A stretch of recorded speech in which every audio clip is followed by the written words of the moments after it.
Nächste Übung haben wir Power Jacks. Ja? Das heißt, eine bisschen intensivere Variation von den Jumping Jacks. Ja? Ich fange unten an, in der Kniebeugenposition, komm hoch, ja?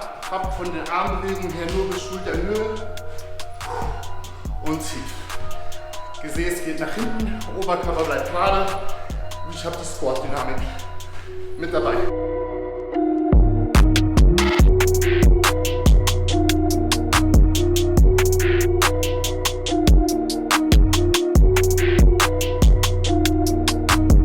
Perfect.